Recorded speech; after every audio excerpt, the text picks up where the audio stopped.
Bismillahirrahmanirrahim. Assalamualaikum warahmatullahi wabarakatuh. Alhamdulillahirrabbilalamin. Wassalatu wassalam ala rasulillahi amma ba'du. Pemirsa, sahabat keluarga muslim dan sahabat Arisal dimanapun Anda berada, apa kabar Anda hari ini? Semoga antum semuanya tetap dalam keadaan sehat walafiat. Amin ya rabbal alamin. Kembali kita dalam program acara podcast muslim, podcastnya muslim sejati. Dan di kesempatan kali ini seperti biasa kita akan membacakan pertanyaan-pertanyaan yang masuk. Dan tentunya akan dijawab oleh narasumber kita yang tidak asing lagi. Ya, tak lain dan tak bukan, ada Ustadz Muslim Maslan Emah. Kita sapa terlebih dahulu. Assalamualaikum Ustadz. Waalaikumsalam warahmatullahi wabarakatuh. Masya Allah, masih sehat nih Ustadz ya. Alhamdulillah sehat terus Mas Salman. Alhamdulillah, amin. Nah pemirsa, seperti biasa ya kami senantiasa selalu mengajak bagi Anda yang nanti ingin bergabung bersama kami atau Anda ingin memberikan pertanyaan, ada keluhan, silakan di 0617944282 atau Anda bisa kirimkan pertanyaan Anda melalui WA di 085277992202. Oke, Ustadz, langsung aja Ustadz. Sambil kita menanti penelpon yang masuk Pak Ustadz, kita akan bacakan terlebih dahulu pertanyaan-pertanyaan yang sudah masuk nih Ustadz. Iya. Oke Ustadz, sampai sudah ada penelpon yang masuk. Iya, Langsung silakan. kita angkat dulu nih. Silakan. Halo, assalamualaikum. Waalaikumsalam warahmatullahi wabarakatuh. Ya, dengan Ibu siapa dan di mana Ibu? Bu Haryati Batangkuis. Bu Haryati Batangkuis. Langsung pertanyaannya Ibu. Ya, assalamualaikum warahmatullahi wabarakatuh, Ustaz. Waalaikumsalam warahmatullahi wabarakatuh. Ini Ustaz pertanyaan saya, Ustaz. Iya Bu. Kan tadi malam kan tahun baru. Iya. Terus kita ada sebagian umat Islam di kampung saya merayakannya berdoa bersama di masjid. Ya, seperti orang mau ini merayakan Idul Fitri itu berdoa gitu. Iya. Apakah itu dibolehkan, Ustaz? Oke, terima kasih Ibu. Nah, itu ada soal saya, Ustaz. Syukur, Ustaz. Assalamualaikum warahmatullahi wabarakatuh. Waalaikumsalam warahmatullahi wabarakatuh. Ya, biasanya nih Ustadz, kalau udah apa kan di akhir tahun mungkin ada doa akhir tahun dan di awal tahun ini Ustadz. Ya, agar kiranya dosa-dosa tahun lalu diampuni dan diperbaiki amalannya, ya, berdoa juga. Doa penutup tahun berarti Ya, doa penutup tahun lah mungkin khulasohnya nih Ustadz. Ada nggak syariatnya seperti ini Ustadz? Apakah boleh ataukah bagaimana nih Pak Ustadz? Ya, bismillahirrahmanirrahim. Alhamdulillah rabbil alamin wassalatu wassalamu ala asyrafil anbiya wal mursalin wa ala alihi wa ashabihi ajmain amma ba'd. Iya, ini dilema pada malam tahun baru ya. Selain kembang api dan mercon, kemudian kaum muslimin meyakini bahwasanya ini adalah bukan tahun baru Islam, ya kan? Dan ini adalah tahun baru Al-Masih, dikatakan Masih itu Al-Masih adalah Al-Masih disandarkan kepada Isa alaihissalam, dikatakan. Nah, dan bukan kita tidak menghormati Nabi Isa alaihissalam, tapi adalah koridornya adalah batasan agama. Nah, agama ini adalah agama Nasrani. Maka kata Rasulullah SAW dikatakan man tashabbaha biqaumin fahuwa minhum. Orang-orang yang menyerupai pola kegiatan perilaku agama lain, maka dia termasuk dalam kategorinya. Jadi termasuk dalam apa yang mereka lakukan, mereka adalah bagian darinya, kata Rasulullah. Nah, salah satu contoh dikatakan Umar bin Khattab ketika dia membaca lembaran Injil, ya kan? Pada saat itu dikatakan kemudian dilihat Rasulullah SAW. Kemudian Rasulullah marah. Dikatakan kata Rasulullah, apa wahai Umar, apakah kamu sudah tidak mencukupkan Al-Quran sebagai petunjukmu? Maka pada saat itu kemudian Injilnya ditinggalkan. Itu baru satu lembar saja. Dalam artian bahwasanya bukan larangan mutlak di sini ya. Akan tetapi kita memegangnya saja. Kalau tidak ada kebutuhan jangan, ya kan? Itu ranah beda agama. Itu ranah beda agama. Begitu juga kaum muslimin untuk pengalihan atas dasar nama pengalihan atau tutup tahun dan sebagainya. Kita tidak meyakini bahwasanya kaum muslimin itu memiliki penanggalan dari tanggal Masehi.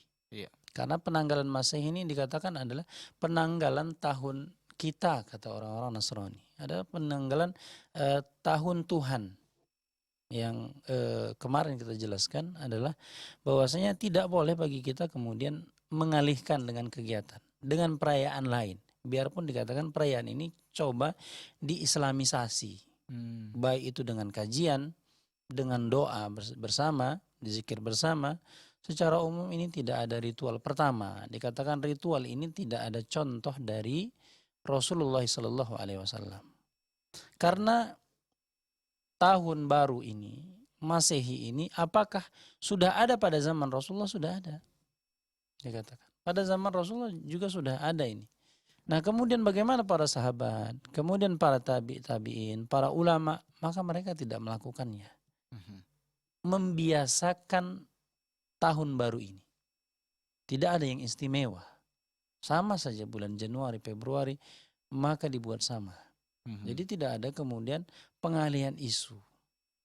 Dan orang-orang Nasrani juga pada zaman Rasulullah sudah ada. Jadi tidak adalah kemudian alasan kita mengatakan, oh karena pada zaman Rasulullah itu tidak ada. Yeah.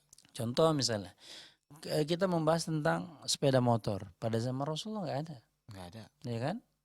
Nah, ketika berbicara tentang tahun baru, pada zaman Rasulullah juga sudah dilewati. Jadi bagaimana Rasulullah tidak ada mengajarkan, menunjukkan. Ya, ini dalam perkara ibadah. Menunjukkan bahwasanya itu tidak dibolehkan. Jadi tidak ada alasan kemudian bagi kita mengakhiri tahun yang lama dan masuk kepada tahun yang baru. Dikatakan inilah bentuk bagaimana orang-orang Nasrani menjadikan bulan Januari ini dari Januarius, adalah dewa yang memiliki dua rupa, dalam artian bagaimana melihat yang lama dan melihat masa yang akan datang. Sama juga kadang-kadang kita mengatakan menutup tahun yang lama, mendoakan tahun yang baru. Kalaupun Hijriyah dikatakan, kalaupun Hijriyah yang dikatakan ini adalah tahun penanggalan kaum muslimin, kita dianjurkan untuk apa? Untuk bermuhasabah diri. Ya. Mungkin umur yang kita lakukan sekarang ini adalah tidak banyak melakukan ketaatan, banyak bermaksiat kepada Allah, banyak kemudian kita durhaka kepada orang tua kita, akhlak kita tidak baik kepada tetangga. Bagaimana kemudian tahun yang depan kemudian kita untuk memperbaiki hubungan kita kepada manusia ataupun kepada Allah Subhanahu wa taala. Ya. Nah, itu dia, Allah taala bisawab. Oke, saya terima kasih atas jawabannya. Ya, semoga saja kita dihindari dari perbuatan-perbuatan yang bisa menjatuhkan kita nih. Amin. Oke, Ustaz. Kita langsung bacakan pertanyaan berikutnya, Ustaz, atau pertanyaan pertama dari WhatsApp ini nampaknya. Oke. Ustadz, saya tidak pintar mengaji nih Ustadz, dan suara saya jelek. Yeah. Saya malu ketika membaca Al-Quran, tapi saya ingin pahala membaca Al-Quran ini Ustadz. Masya Allah. Nah, pertanyaannya, bolehkah saya membaca Al-Quran hanya dalam hati saja Ustadz? Jadi gini, diem ya. Karena khawatir suaranya kedengaran ya? Ya kalau kedengaran, waduh bisa menjatuhkan harga diri, udah ganteng kan, rupanya ngajinya jelek misalnya gitu. Ini gimana nih Pak Ustadz? Ya, mengenai ngaji ya, ngaji itu adalah atau kita membaca secara tartil ya. Tartil itu adalah dengan lisan. Baca Al-Quran itu tartil dengan lisan. Dan malu itu memang dikatakan malu itu adalah haya'u minal iman. Malu itu adalah bagian dari iman. Tapi yang dimaksud malu di sini adalah malu ketika kita ingin bermaksiat kepada Allah. Beda dengan membaca Al-Quran, mestinya kita harus yang membaca Al-Quran. Dan adab-adab dalam membaca Al-Quran itu harus dibaca dengan lisan. Gerakan lisan dan mulut kita. Jadi Allah itu tidak mewajibkan atau menganjurkan atau Rasulullah menyunnahkan kepada orang-orang yang membaca Al-Quran yang apabila suaranya bagus saja. Nah, kalau cempreng jangan, nggak ada. Karena apa? Karena tuntutan itu adalah tuntutan individu. Jadi semua orang itu dituntut untuk membaca Al-Quran. Maka kata Rasulullah dalam sebuah hadis yang diriwayatkan Imam Bukhari, dikatakan laisa minna man lam yataghanna bil Quran. maka bukan bagian dari kita, kata Rasulullah, bukan dari umatku. Jadi dalam artian kita nggak dianggap umat Rasulullah. Orang-orangnya apa? Lam yataghanna bil Quran. Orang-orang yang belum yataghanna. Maka dikatakan yataghanna di sini, sebagian para ulama mengatakan yataghanna adalah yajharu bihi, adalah membaca dengan jelas, membaca dengan lisannya. Jadi bukan dengan hatinya. Nah, sebagian contoh kata Imam Nawawi dikatakan bahwasanya Imam Syafi'i dengan mazhab Syafi'iyah, dikatakan Imam Syafi'i dengan mazhabnya mengatakan yataghanna di sini maksudnya adalah yuhsinul qiraah, adalah berusaha untuk mengindahkan bacaan. Nah, mengindahkan bacaan itu adalah dengan suara, dengan gerakan lisan. Kalau suara kita cempreng, nggak bagus, misalkan Pak Salman ya, pales ya, nggak apa-apa. Bahkan kata Rasulullah itu yang membaca tak, yang terbata-bata, ini bukan saja pales ya. Berarti kalau pales saja suaranya nggak bagus, berarti baca Qurannya sudah benar, kan? Sudah bisa lancar. Ini kata Rasulullah, yang membaca Al-Quran tak adalah terbata-bata, maka dia tetap saja akan mendapatkan pahala. Itu bagi yang tak atau yang terbata-bata. Begitu juga kata Rasulullah, orang-orang yang membaca Al-Quran, maka definisi membaca itu adalah menggerakkan lisan dan bibir, bukan menggerakkan hatinya. Ya, bukan menggerakkan hatinya. Jadi di sini yang dimaksud definisi membaca harus menggerakkan lisannya dan bibirnya. Itu yang disebut dengan definisi membaca. Nah, maka dikatakan salah satu contoh, Syekh Ibnu Baz mengatakan bahwasanya tidak boleh seseorang yang membaca dengan hatinya. Ini fatwa dikatakan Syekh Ibnu Baz dikatakan tidak boleh kita membaca dalam hati. Kemudian Syekh Utsaimin dia mengatakan bahwasanya orang-orang yang lagi melakukan ibadah salat ketika Allahu Akbar, kita membaca Al-Fatihahnya agar lebih khusyuk misalnya, dikatakan oke, mana kalau kita baca dalam hati. Maka kata Syekh Utsaimin, membaca Al-Quran ketika salat di dalam hati maka tidak boleh, dan begitu juga di luar salat. Nah, jadi dalam artian larangan ini apakah mutlak ketika di luar sholat? Tidak. Bolehkah ketika kita misalnya menghafal Al-Quran misalnya, karena khawatir bising dan sebagainya, kita membaca dalam hati? Boleh? Boleh. Akan tetapi itu tidak baik, dikatakan. Akan tetapi baiknya bagaimana? Baiknya adab dalam membaca Al-Quran adalah dengan suara. Baik suara gumaman yang tidak terdengar orang lain. Kalau kita khawatir suara kita mengganggu orang lain, Geremeng-geremeng ya kan? Ataupun adabnya adalah dengan dibaca kuat yang terdengar. Nah, jadi jangan khawatir Bapak Ibu kaum muslimin, apakah suara kita baik atau tidak baik, itu bukan tuntutan. Tuntutan kita adalah membaca. Karena kata Rasulullah, orang itu akan naik derajat surganya, levelnya dari satu surga ke surga yang lain lebih tinggi. Kenapa? Karena dari akhir ayat yang dibaca. Jadi semakin banyaknya ayat yang akhir dibaca, misalnya qul huwallahu ahad, satu ayat maka naik. Allahus samad naik. Terus selanjutnya, semakin banyak Al-Quran yang kita khotamkan dari ayat-ayat itu tersebut, maka semakin naiklah derajat surga kita. Allah ta'ala. Masya Allah, luar biasa nih Ustaz ya. Iya. Berarti ya tetap harus baca. Ya syukur-syukur nanti kalau pas baca ada yang salah, ada yang memperbaiki. Iya. Diajari kita yang bagus pas baca kan. Alif lam mim taro kaifafa. Salah itu bacanya. Yang betul bacanya alam taro. Oh gitu. Jadi ada yang memperbaiki. Ada yang memperbaiki, syukur-syukur saja. Kalau diam saja nggak ada yang memperbaiki. Gini nanti salah pun orang nggak tahu. Oke Pak Ustadz, kita tahan dulu, kita harus rehat nih ya. Ya, namun sebelum kita rehat, sampai sudah ada penelpon yang masuk, kita coba angkat dulu, ada siapa. Halo, assalamualaikum. Terputus. Ya udahlah, nanti kita tunggu lagi telepon yang masuk. Dan jangan kemana-mana, karena setelah yang berikut ini kami akan segera kembali lagi tetap di Podcast Muslim.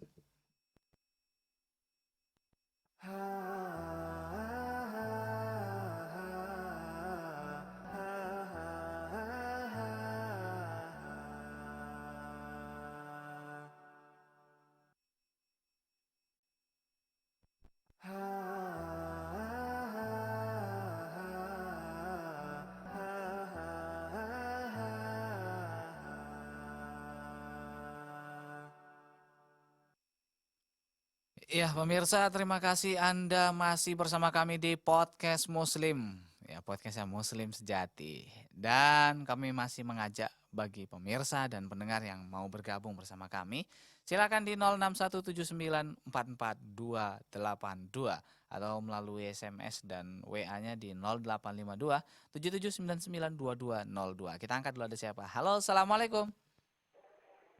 Waalaikumsalam Ustaz. Dengan maknya siapa dan di mana? Maknya Rani Ustaz di Tebing Tinggi. Maknya Rani Tebing Tinggi. Ya, langsung pertanyaannya Mak Rani. Assalamualaikum warahmatullahi wabarakatuh Pak Ustaz. Waalaikumsalam warahmatullahi wabarakatuh. Tanya gini Pak Ustaz, selama hidupnya itu Rasulullah itu berapa kali melaksanakan ibadah haji Ustaz? Oh. Iya. Kok nggak ada labelnya Haji Muhammad bin Abdullah Rasulullah SAW gitu, nggak ada ya? Ya, gitu loh Ustaz. Ya. Mohon penjelasannya Ustaz. Syukran. Assalamualaikum. Afwan, salam warahmatullahi wabarakatuh. Oke Pak Ustadz, orang zaman sekarang banyak tuh kalau udah berangkat haji sekali aja udah ada hanya di depan. Ini Rasulullah berapa kali sebenarnya haji nih Pak Ustadz? Iya, terima kasih kepada ibunya. Kalau kita melihat sejarah dan berdasarkan hadis-hadis Rasulullah, dikatakan Rasulullah melakukan hajinya sekali. Sekali. Ya, sekali saja ya. Dikatakan itulah yang kemudian peristiwa bagaimana Hajatul Wada juga dikatakan. Nah, apakah kemudian ini menunjukkan kita haji hanya boleh sekali? Dikatakan tidak juga. Tidak juga bukan berarti kemudian kita melakukan ibadah haji boleh sekali. Boleh enggak 2 kali, 3 kali, 4 kali? Boleh saja. Setiap tahun pun kalau kita ingin melakukan ibadah haji secara hukum boleh-boleh saja. Bagi yang dimudahkan ya. Bagi yang dimudahkan, mungkin yang tinggal di Mekah dan di sekitaran kota Mekah. Jadi boleh-boleh saja. Bagi kita juga yang dari Indonesia, kalau itu memungkinkan silahkan saja secara hukum. Karena kenapa Rasulullah hanya melakukan sekali? Karena pertama adalah berdasarkan kesempatan. Bagaimana yang pada asalnya ketika perjuangan Rasulullah menyebarkan Islam ini, kemudian orang-orang musyrikin yang kemudian memusuhi. Sehingga kemudian Rasulullah belum bisa melakukan ibadah haji. Sehingga kemudian ketika ada beberapa suluh atau perjanjian, barulah kemudian Rasulullah bisa melakukan ibadah haji. Salah satu contoh dikatakan adalah bagaimana kemudian ketika perjanjian itu dibuat, ya kan, perjanjian itu dibuat ketika waktu tawaf saja, kaum musyrikin yang pada saat itu masih menghina, mengejek bagaimana ketika para sahabat itu melakukan tawaf bersama dengan Rasulullah. Sehingga kemudian Rasulullah mengatakan, wahai para sahabat, maka bukalah lengan-lenganmu. Menampakkan ototnya. Agar apa? Agar mereka mungkin takut dan sebagainya, lihat ototnya besar-besar misalnya contohnya. Sehingga kemudian ada syariat namanya itba. Itba itu membuka lengan sebelah kanan. Karena memutari Ka'bah itu kan sebelah kiri. Oh, jadi biar nampak gini. Kalau ini kebalik gitu. Iya, kalau sini kan kebalik ya. Karena kan ini adalah posisinya di sebelah Ka'bah, ya kan. Sementara ini di sebelah luar. Maka Rasulullah memerintahkan untuk itba ketika tawaf. Maka sunnah itu bagi laki-laki adalah itba, membuka lengan ini, meletakkan ihram di bawah ketiak dan menghampirkan di sini kan. Jadi agar apa? Agar kelihatan di sini. Oh, gitu. Nah, itu memang keadaan dan banyak anjuran Rasulullah kita dianjurkan untuk melakukan ibadah haji. Ada kewajiban bagi yang mampu pertama, yang setelahnya adalah bentuknya sunnah saja. Jadi boleh. Nah, ini yang menjadi masalah kan begitu Pak Selamat ya. Ada label haji. Ini tradisi orang Indonesia dikatakan adalah kalau tidak ada nama H di depan tidak sah. Bahkan kadang-kadang ada yang marah juga ya kan, kalau nggak kita panggil Pak Haji. Aku sudah bayar mahal, sudah berangkat ke sana, nggak dipanggil Haji. Tapi ketika sholat, zakat nggak ada Pak Zakat, Pak Haji nggak ada. Jadi ya mudah-mudahan kita beribadah kepada Allah Subhanahu Wa Taala ikhlas, karena Allah Subhanahu Wa Taala bukan karena ingin menaikkan level status sosial atau ingin dikatakan Pak Haji, bukan. Tapi kalau kita nggak berharap orang yang manggil kita, Pak Haji gitu, orang yang menghargai kita, gimana Ustaz? Ya boleh-boleh saja, pada asalnya boleh-boleh saja. Kita juga misalnya menggunakan kalimat haji agar apa?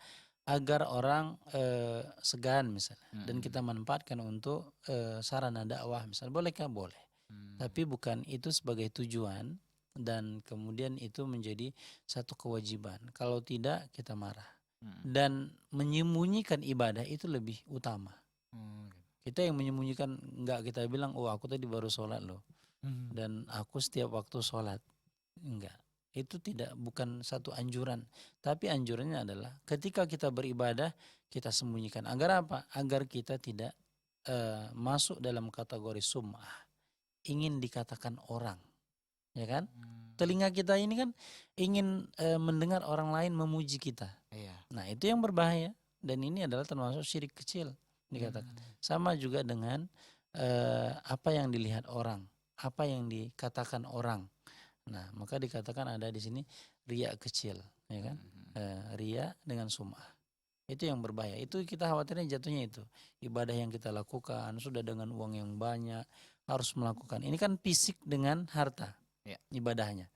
Uang yang kita bayarkan, penantian yang begitu lamanya waktunya, sampai di sana kita hanya ingin berharap status sosial kita naik saja. Oke, Dan Ustaz. itu enggak ikhlas, teman. Oke, saya terima kasih ya, Masya Allah. Ini sedap ini kalau pas tawaf itu kan nampak ototnya. Nih ada tato melati. Sini bekas divaksin gitu. Ada penelpon, kita angkat dulu, ada siapa? Halo, assalamualaikum. Waalaikumsalam warahmatullahi wabarakatuh. Iya, dengan ibu siapa, di mana ibu? Ummu Khadijah di Sumatera Utara, Ustadz. Ummu Khadijah di Sumatera Utara. Silakan Ummu Khadijah. Ya, izin bertanya ya Ustadz. Iya Bu, silakan. silakan.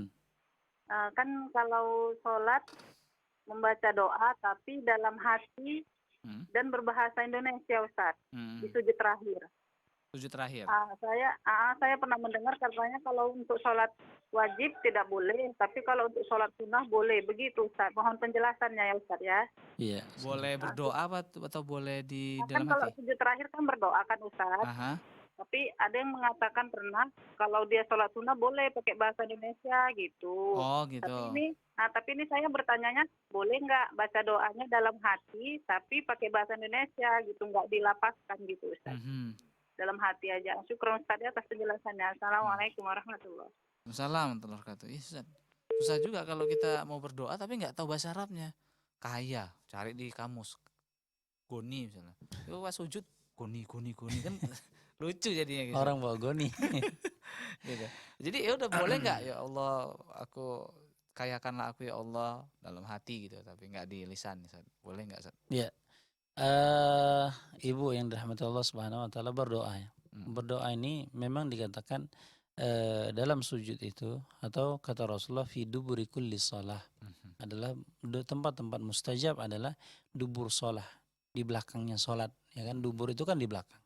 Dalam artian kata para ulama yang dimaksud dengan dubur itu adalah ketika sujud terakhir atau sebelum salam. Ya, sebelum salam. Nah, di situ dianjurkan kita banyak berdoa kepada Allah Subhanahu wa taala. Dan terkait doa di sini dikatakan adalah kata Rasulullah wad'u kaifa syi'ta, dan berdoalah semau kamu. Kata para ulama, semau kamu di sini adalah baik dengan menggunakan bahasa yang kita pahami. Ya kan? Baik bahasa Arab ataupun bahasa Indonesia ataupun bahasa Jawa ataupun bahasa apa saja yang kita bisa. Wad'u kaifa syi'ta juga meminta berdasarkan apa yang kita inginkan. Apakah sendal, harta, kemudian jabatan, perkara akhirat, surga yang paling tinggi, anak yang soleh, suami yang soleh misalnya. Nah, itu adalah ketika dikatakan minta sesukamu, baik bahasanya atau apa materi yang diminta. Jadi di sini menunjukkan keumuman hadis ini adalah menunjukkan ketika kita sholat juga bolehkah, karena perintahnya ini adalah mawatin istijabah, adalah tempat di mana ketika kita berdoa tempatnya istijabah, diijabah oleh Allah Subhanahu wa taala. Jadi bolehkah menggunakan bahasa Indonesia? Biarpun ini adalah pembahasan yang khilaf. Di kalangan para ulama ada yang mengatakan boleh, ada yang mengatakan tidak boleh.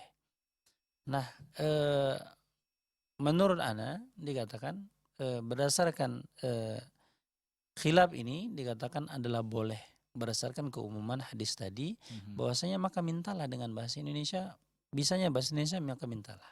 Dan ketika kita menggunakan bahasa Arab yang lafaz-lafaz dari Al-Quran dan hadis, maka itu lebih aula, lebih utama. Contohnya kita mengatakan Rabbana atina fid dunya hasanah wa fil akhirati hasanah wa qina adzabannar misalnya. Bolehkah? Boleh. Akan tetapi dengan suara yang tidak mengganggu. Oh, Nah, gitu. kedengaran misalnya tetangga sebelah ketika sujud sama-sama sujud kedengaran. Nah, jangan sampai kedengaran orang. Apakah di dalam hati? Di dalam hati itu tidak ada hukum. Di dalam hati tidak ada hukum. Contoh misalnya, jangankan doa. Contohnya ketika Allahu Akbar, kita dalam hati, ya Allah, jemuran tadi kayaknya mau hujan. Apakah batal sholatnya? Enggak. Ya Allah, pisang goreng tadi kayaknya enak lah. Kan kadang-kadang terlintas dalam pikiran kita dan hati kita. Terlintas sesuatu kebiasaan atau yang sekeliling kita hadir ketika kita sholat. Apakah ini membatalkan? Enggak. Kalau gitu sholat kita batal terus. Karena dicontohkan, dikatakan Umar bin Khattab ketika ada sahabat dikatakan Umar bin Khattab, maka sholatlah dengan khusyuk, maka saya akan hadiahkan sesuatu rida atau seperti selendang. Maka dikatakan katanya ketika sholat Allahu Akbar 2 rakaat, katanya aku nggak bisa khusyuk. Dalam artian tercampur. Hatinya masih juga tidak fokus kepada sholat tersebut. Apakah batal sholatnya? Enggak. Allah ta'ala bersholat. Oke, terima kasih. Berarti sebaiknya di apa ya, Set ya? Dengan lafaz. Lafaz ya, Set ya. Tapi jangan kuat-kuat pula Iya. nanti. Malu pula. Goni. Kita angkat telepon dulu, Set. Ada siapa? Halo, Assalamualaikum. Halo, Assalamualaikum. Waalaikumsalam warahmatullahi wabarakatuh, Ustaz. Dengan siapa dan di mana? Ukti Aisyah, Ustaz. Ukti Aisyah, silahkan pertanyaannya. Naam, Ustaz. Assalamualaikum warahmatullahi wabarakatuh, Ustaz. Waalaikumsalam warahmatullahi wabarakatuh. Barakallahu fiik, Ustaz. Wa fiki barakallah. Anak mau bertanya tentang ini, Ustaz, tentang utang, Ustaz ya. Ya. Ini kan untuk keluarga kita sendiri, Ustaz. Kita sulit untuk menasihat yang ini, Ustaz.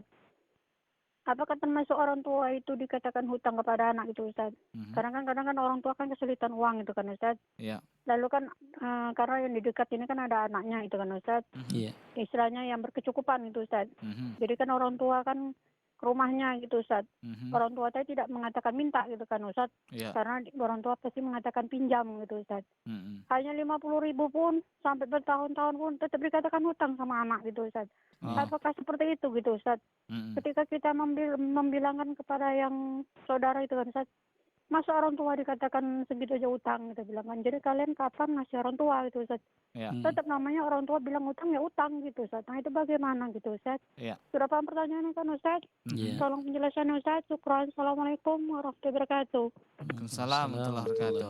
Pak Ustadz, sebelum kita jawab pertanyaan Ukti Aisyah dari Sedang Mudagi, Ustadz, kita harus jeda dulu, Ustadz. Iya, silakan. Iya, Anda pemirsa, sahabat keluarga muslim dan sahabat Arisal dimanapun Anda berada, masih ada kesempatan Anda ya, bagi Anda yang nanti ingin bergabung bersama kami, silahkan gabung di segmen yang ketiga dan jangan kemana-mana karena setelah yang berikut ini kami akan segera kembali lagi tetap di Podcast Muslim.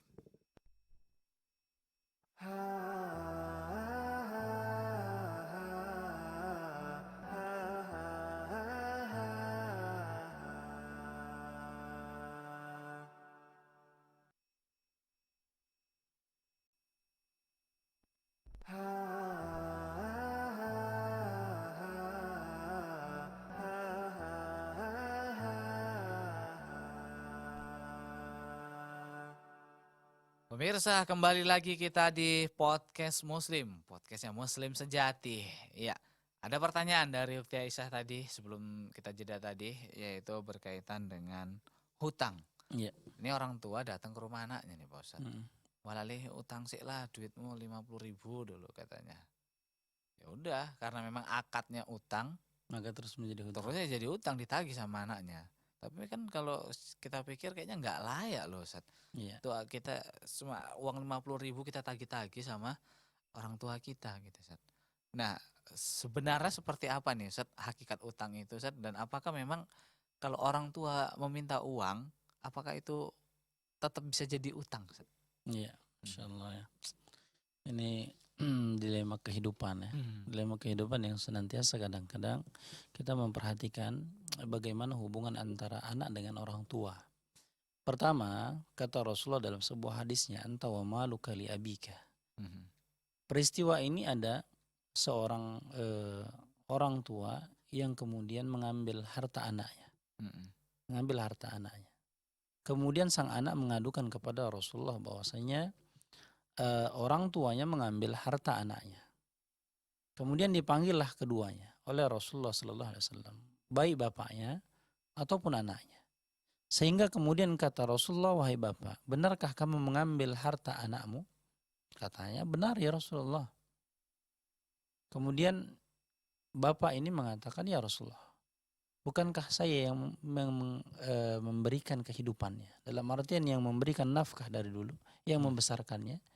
Maka katanya iya. Maka sehingga kemudian Rasulullah mengatakan kepada anaknya, wahai anak, kata Rasulullah, anta wa maluka li abika. Sesungguhnya kamu dan hartamu, apa yang kamu miliki, itu semuanya adalah milik bapakmu. Jadi dalam artian bahwasanya harta yang dimiliki anak itu adalah harta bapak. Bagaimana itu yang dimaksud? Adalah contoh misalnya. Ketika kita memiliki ada 2 kendaraan. Seandainya diambil satu kendaraan, bolehkah oleh orang tua? Boleh. Ya, bukan berarti kemudian orang tua semena-mena setiap yang miliki anak diambil, bukan. Tetapi ketika memiliki harta lebih, maka bolehlah orang tua mengambilnya. Karena dikatakan apa yang dimiliki anak adalah milik orang tua. Nah, itu yang harus diperhatikan dari segi etika. Jadi bagi anak yang memiliki orang tua, dan itu kita bagi orang-orang tua yang sudah tua, kewajiban memberikan nafkah sang anak kepada orang tua adalah kewajiban seorang anak memberikan nafkah kepada orang tuanya yang sudah tidak mampu. Dulu ketika mereka sanggup, itu ada kewajiban orang tua kepada anaknya. Jadi kewajiban itu bisa terbalik kapan? Ketika mereka sudah tidak mampu. Jadi kalau mereka jangankan minjam, tidak minjam pun kita berikan mestinya. Itu akhlak seorang anak. Tapi apakah kemudian kalau dia mengatakan aku pinjam, apakah masih tetap pinjaman? Itu tergantung. Tergantung anak. Kalau akhlaknya baik, maka memberikan saja. Karena apa yang kita miliki adalah milik orang tua. Kalau berdasarkan sirah atau kalimat yang dikatakan hutang, apakah masih tetap hutang? Ya bisa jadi secara hukum. Ya, secara hukum tetap hutangkah tetap. Tapi kalau siogianya, akhlak seorang anak yang baik adalah bukan memberikan hutang, tapi kewajiban seorang anak untuk memberikan. Memberikan dan memberikan nafkah. Dan memberikan sesuatu hal yang cukup. Karena apa? Karena pertama dikatakan bahwasanya orang tua itu adalah pintu surga. Bagaimana kita membuat pintu surga dalam artian agar mereka ridho, agar mereka senang dengan kita. Bagaimana kita melakukan tindakan agar mereka senang? Memberikan uang, memberikan perhatian, memberikan kasih sayang kepada orang tua. Biarpun kasih sayang yang kita berikan, imbal balas itu tidak sebanding dengan apa ketika kita berbaktinya kepada orang tua yang sebaliknya. Iya. Jadi nggak bisa ketika kita memberikan uang banyak pun dikatakan apakah kita sudah membalas kasih sayang orang tua kepada kita? Belum. Jadi nggak bisa sebanding. Karena apa? Karena dia sudah memberikan nyawanya kepada kita. Sudah melahirkan yang begitu sangat. Allah Ta'ala. Oke, Ustaz. Nah, ini kok sekarang terbalik, Ustaz. Harta bapak sama harta emak itu punya anak semua. Iya, kita yang bebas ngambil ya. Bebas itu. Bahkan dikatakan kalau belum meninggal minta warisan. Ya. Iya. Oke, Pak Ustaz, nampaknya sudah ada penelpon yang terhubung. Langsung kita angkat dulu. Halo, Assalamualaikum. Assalamualaikum. Waalaikumsalam warahmatullahi wabarakatuh. Iya, Sehat, Jamal. Alhamdulillah sehat. Ini dari Ibu Dian di Bandung nih, Bu. Iya. Masya Allah. Sehat, Ibu? Alhamdulillah sehat, berkat doanya Pak Ustadz. Alhamdulillah. Ya, silakan Ibu pertanyaannya, Ya, Bu. terima kasih sendiri ya Pak Ustadz. Ya, alhamdulillah. Assalamualaikum warahmatullahi wabarakatuh Pak Ustadz. Waalaikumsalam warahmatullahi wabarakatuh, Ibu. Sehat Pak Ustadz. Alhamdulillah, Bu, sehat, Bu. Kalau enggak studio ini. Begini Pak, Pak Ustadz ada pertanyaan. Pernah Ustadz bilang begini, ada doa akhir tahun dan doa awal tahun Pak Ustadz. Apakah itu dalilnya ada dan sahih Pak Ustadz?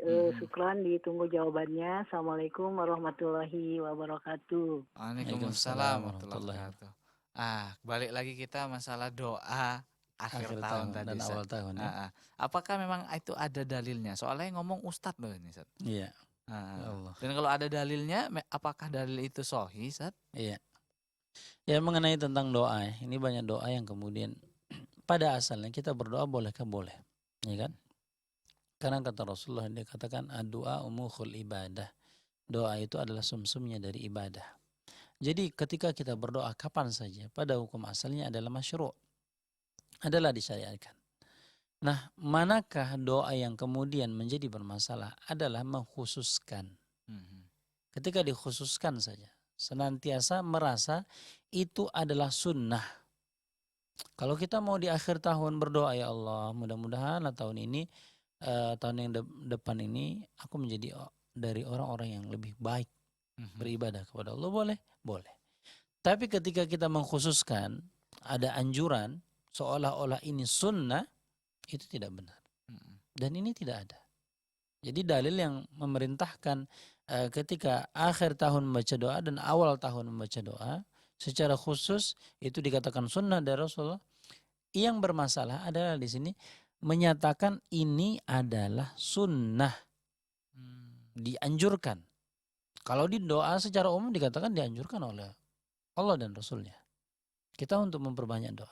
Tapi mengkhususkan pada kejadian peristiwa sesuatu dan setiap kali terulang itu harus dilakukan dan kemudian dihiasi dengan kalimat fadilah. Kadang kan dikatakan ini adalah fadilah yang tertentu. Nah, yang bermasalah adalah fadilah. Meletakkan fadilah itu harus berdasarkan Al-Quran atau berdasarkan hadis. Boleh nggak saya mengatakan kalau minum air pakai gelas warna putih ini yang ada logo Salam TV kemudian fadilahnya seperti dengan umroh? Nggak boleh. Kecuali ada Rasulullah atau Allah yang mengatakan. Kalau tidak, setiap orang yang mengatakan itu maka tidak benar. Sama juga dengan zikir dan doa di akhir dan awal tahun. Secara umum doa boleh. Tapi ketika kita khususkan pada harus dibaca ini malam ini dan padilah ini, maka itu yang bermasalah dan itu yang tidak boleh. Khawatirnya jatuh kepada itulah yang dimaksud dengan perkara yang tidak diinginkan atau disebut dengan bid'ah. Allah ta'ala. Oke, satu penelpon lagi kita angkat. Ya, silakan. Ada siapa lagi? Ya, halo, assalamualaikum. Ya, halo, assalamualaikum. Ya, halo, assalamualaikum. Waalaikumsalam. Iya, dengan siapa dan di mana? Dengan Kino di Tanjung Ledong. Di mana, Pak? Tanjung Rejo ya. Di Tanjung Ledong. Oh, Tanjung Ledong. Tanjung Ledong di mana itu, Pak? Labura. Labura. Oke. Masya Allah. Silakan, Pak, pertanyaannya, Pak. Assalamualaikum Ustaz. Waalaikumsalam warahmatullahi wabarakatuh. Saya kan berwudu menggunakan gayung Ustaz. Ya. Nah, Ketika mau mengusap kepala, praktek saya ambil air melalui gayung, saya tumpahkan ke tangan kanan, kemudian saya tumpahkan ke kanan kiri, lalu diusapkan. Apakah ini sudah benar atau gimana Ustaz? berarti gayungnya ditumpahkan ke tangan kanan, Ya. ditumpahkan ke tangan kiri gitu, berarti disiram. Air yang ada di tangan kanan saya tumpahkan ke tangan Oh, air yang di tangan kanan kemudian dibagi gini. iya. Oh iya Pak ya. Aha. Atau kalau melalui keran cukup dibasahi dua telapak tangan tanpa harus ditampung kemudian Dibuang. ditumpah. Mhm. Nah, demikian Ustaz. Ya. Assalamualaikum warahmatullahi wabarakatuh. Waalaikumsalam warahmatullahi wabarakatuh. Oke, Ustaz. Ustaz, karena waktu kita tinggal sedikit lagi, Ustaz, mungkin bisa dijawab secara singkat saja nih, Pak Ustaz. Boleh. Mhm. Ya Bapak, masalah tentang wudhu dikatakan kalau kita melihat ayat Al-Quran yang dikatakan oleh Allah Subhanahu Wa Taala, idza qumtum ila sholati faghsilu wujuhakum wa aydiyakum. Maka kata Allah Subhanahu Wa Taala, ketika kita hendak berwudhu, hendak sholat, maka berwudhulah dengan faghsilu adalah mencuci. Ya. Faghsilu wujuhakum, mencuci muka, kemudian tangan. Nah, kalimat di sini adalah mencuci. Mencuci adalah dengan air. Akan tetapi masalah kepala dikatakan wa masaha bi ra'sihi adalah menghapus. Menghapus itu adalah bukan dengan genangan air, dalam artian basah. Ya kan Pak? Basah. Baik kita ambil ini kemudian kita basahi atau ini saja kemudian kita ginikan, kita buang airnya, kemudian kita menghapus kepala. Oh. Nah, Karena di sini kalimatnya menghapus bukan mencuci. Mm-mm. Jadi kalau mencuci itu dengan air. Kalau menghapus itu adalah dengan yang tidak ada airnya. Dalam artian hanya basah saja, kemudian kita lapkan ke kepala. Itu yang Ya. dimaksud dengan menghapus. Wallahu ta'ala bishawab. Oke, Ustaz, terima kasih Pak Ustaz. Jadi boleh aja tadi Ustaz ya. Ya boleh. Yang penting Ah, basah tadi. iya, justru yang ditampung airnya itu yang tidak boleh. Oh, Ketika kita membasahi kepala, itu namanya mencuci kepala. diguyur semua. Diguyur ya. Oke Pak Ustadz, terima kasih dan sampai waktu kita sudah habis. Kami ucapkan terima kasih atas jawaban-jawaban dari Antum Ustadz. Semoga apa yang Antum sampaikan menjadi tambahan ilmu bagi kita semua Ustadz. Amin. Amin, amin. Dan pemirsa dimanapun Anda berada, sampai di sini dulu perjumpaan kita. Sampai jumpa di pertemuan berikutnya. Dan langsung kita tutup perjumpaan kita dengan doa kafaratul majelis. Subhanaka Allahumma bihamdika asyhadu alla ilaha illa anta astaghfiruka wa atubu ilaik. Assalamualaikum warahmatullahi wabarakatuh.